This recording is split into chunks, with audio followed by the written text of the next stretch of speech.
అందరికీ నమస్కారం. ఈరోజు మనం ఒక అద్భుతమైన వ్యక్తి గురించి మాట్లాడుకోబోతున్నాం. ఆయనే డాక్టర్ ఏపీజే అబ్దుల్ కలాం. ఆయన జీవితం నుంచి మనం నేర్చుకోవలసిన కొన్ని శక్తివంతమైన పాఠాలున్నాయి. ఆయన ప్రయాణం కేవలం ఒక కథ కాదు, అది విజయం సాధించాలనుకునే ప్రతి ఒక్కరికీ ఒక స్ఫూర్తిదాయకమైన మార్గదర్శి. సరే, మరి ఆ ప్రయాణంలోకి వెళ్ళిపోదామా? జీవితంలో ఏదైనా గొప్పగా సాధించాలంటే ఏం చేయాలి? మనందరి మదిలోనూ ఎప్పుడో ఒకప్పుడు ఈ ప్రశ్న మెదులుతూనే ఉంటుంది కదా. దీనికి సమాధానం ఎక్కడో లేదు. ఆ సమాధానం ఒక చిన్న పల్లెటూరిలో పుట్టి ఒక గొప్ప శాస్త్రవేత్తగా ఎదిగి ఆ తర్వాత ఏకంగా భారత రాష్ట్రపతి అయిన ఒక మహనీయుడి జీవితంలోనే దాగి ఉంది. ఆయనే మనందరికీ ఆదర్శప్రాయుడు డాక్టర్ అబ్దుల్ కలాం. ఆయన జీవితమే మనకు దారి చూపిస్తోంది. సరే, మరి కలాం గారి జీవితం నుంచి మనం నేర్చుకోవాల్సిన మొట్టమొదటి అతి ముఖ్యమైన పాఠమేంటో తెలుసా? కలలు కనడం. అవును, ప్రతి గొప్ప విజయం వెనుక ఒక కల ఉంటుంది. అదే మొదటి అడుగు. ఆయన చెప్పిన ఈ మాట చూడండి. మీ కలలు నిజం కావాలంటే ముందుగా మీరు కలలు కనాలి. వినడానికి చాలా సింపుల్గా అనిపిస్తుంది కదా, కాని దీనిలో చాలా లోతైన అర్థముంది. అసలు మనకంటూ ఒక కల లేకపోతే మనం దేనికోసం కష్టపడతాం? మన గమ్యమేంటి? ఇక్కడ మనం గుర్తుపెట్టుకోవాల్సిన అసలైన విషయమేంటంటే, మనం ఇప్పుడున్న పరిస్థితులు, మన నేపథ్యం ఇవేవీ మన కలలకు అడ్డుగోడలు కాకూడదు. కలాం గారు చాలా పేద కుటుంబంలో పుట్టారు. అయినా సరే ఆయన కలలు మాత్రం ఆకాశాన్ని దాటి వెళ్లాయి. అందుకే పెద్దగా ఆలోచించాలి, గొప్ప లక్ష్య పెట్టుకోవాలి. అయితే కేవలం పెద్ద కలలు కంటే సరిపోదు. మనకు దేనిమీదైతే పిచ్చి ప్రేమ ఉంటుందో ఆ రంగంలోనే ఆ కలను వెంబడించాలి. సైన్స్ పట్ల, దేశ సేవ పట్ల కలాం గారికున్న ఆ ప్యాషనే ఆయననే అంత దూరం నడిపించింది. ప్యాషన్ అనేది మన పట్టుదలకు ఇంధనం లాంటిదన్నమాట. అది మనల్ని అస్సలు అలసిపోనివ్వదు. కలలు కనడం మొదటి అడుగు మాత్రమే. మరి ఆ కలలను నిజం చేసుకోవడం ఎలా? దానికి ఒక స్పష్టమైన దారి, ఒక పద్ధతి ఉండాలి కదా. ఇప్పుడు ఆ విజయ మార్గం ఏంటో చూద్దాం. కలాం గారి జీవితం ప్రకారం విజయానికి 3 మూలస్తంభాలున్నాయి. అవేంటంటే, 1 అలుపెరగని కఠోర శ్రమ, 2 ఎప్పుడూ ఆగిపోని నేర్చుకునే తపన, ఇంక 3 ఓటమి వస్తే దాన్ని ధైర్యంగా ఎదుర్కోవడం. ఈ 3 పాటిస్తే చాలు, విజయం మనదే. కఠోర శ్రమ అనగానే నాకు గుర్తొచ్చేదిదే.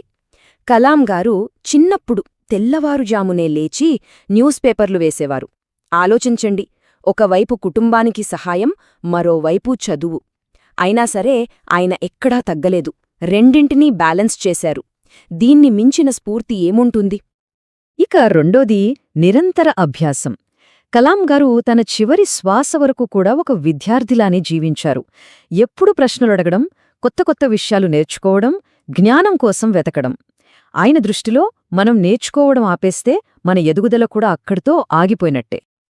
ఆయన తన సైంటిస్ట్ కెరియర్లో ఎన్నో ప్రయోగాలు చేశారు. వాటిలో ఫెయిలైన వాటికి లెక్కే లేదు. కాని ఆయన దృష్టిలో ఫెయిల్యూర్ అంటే అంతం కాదు, అదొక పాఠం అంతే. ప్రతి తప్పునుంచి ఏదో ఒకటి నేర్చుకుని ముందుకు వెళ్లడమే అసలైన పురోగతి అని నమ్మారు. సరే, ఇవన్నీ చేసి విజయం సాధించాం. కాని అసలైన పరీక్ష ఇక్కడే మొదలవుతుంది. ఆ విజయం మన తలకెక్కకుండా చూసుకోవడం. ఇక్కడే కలాం గారు మనందరికీ ఒక గొప్ప ఆదర్శం. అదే సేవ మరియు వినయం. ఈ స్లైడ్ ఒక ముఖ్యమైన తేడాను చూపిస్తుంది. చాలామంది తమ జ్ఞానాన్ని, తమ సంపాదనను కేవలం తమ కోసమే వాడుకుంటారు. కానీ కలాం గారు ఏం చేశారంటే, తన జ్ఞానాన్ని, సమయాన్ని దేశ సేవకే అంకితం చేశారు. మన దగ్గరున్న జ్ఞానం యొక్క అస్సలైన ప్రయోజనం ఇతరులకు సేవ చేయడంలోనే ఉందని ఆయన బలంగా నమ్మారు. ఇది ఆయన మనకిచ్చిన మరో విలువైన పాఠం. ఎంత పెద్ద శిఖరాలకెదిగినా మన కాళ్ళు నేలమీదే ఉండాలి. దేశానికి రాష్ట్రపతి అయినా ఆయనలో గర్వమనేది ఎప్పుడూ ఎక్కడా కనిపించలేదు. ఆయన సింప్లిసిటీ, ఆయన వినయం, అవే ఆయనకు అసలైన ఆభరణాలు. దీన్ని బట్టి మనం చివరిగా అర్థం చేసుకోవాల్సింది ఏంటంటే, నిజమైన గొప్పదనం మన పదవిలోనో, మన డబ్బులోనో లేదు. అది మనం ఎదుటివాళ్లతో ఎలా ప్రవర్తిస్తామన్నదానిలో ఉంటుంది. ప్రతి ఒక్కరినీ గౌరవించడమే అసలైన గొప్పతనం అని ఆయన జీవితం మనకు నేర్పుతుంది.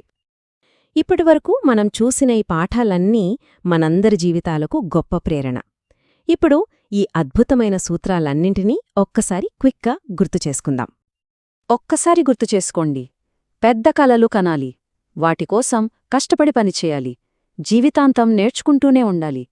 ఓటమి వస్తే దానినుంచి పాఠం నేర్చుకుని ముందుకు వెళ్ళాలి. మనకున్నదాన్ని సమాజసేవకు ఉపయోగించాలి. అన్నిటికన్నా ముఖ్యంగా ఎల్లప్పుడూ వినయంగా ఉండాలి. ఇవి కేవలం మాటలు కాదు, విజయవంతమైన జీవితానికి ఒక రోడ్ మ్యాప్. మరి ఈ అద్భుతమైన పాఠాలన్నింటిలో ఈ క్షణం నుంచి మన జీవితంలో మనం చేర్చుకోబోయే ఆ ఒక్క సూత్రమేది ఒక్కసారి ఆలోచించండి. కలాం గారి జీవితం నుంచి స్ఫూర్తి పొంది మనం వేసే ఒక్క చిన్న అడుగు కూడా మన జీవితంలో ఒక గొప్ప మార్పుకు నాంది పలుకుతుంది.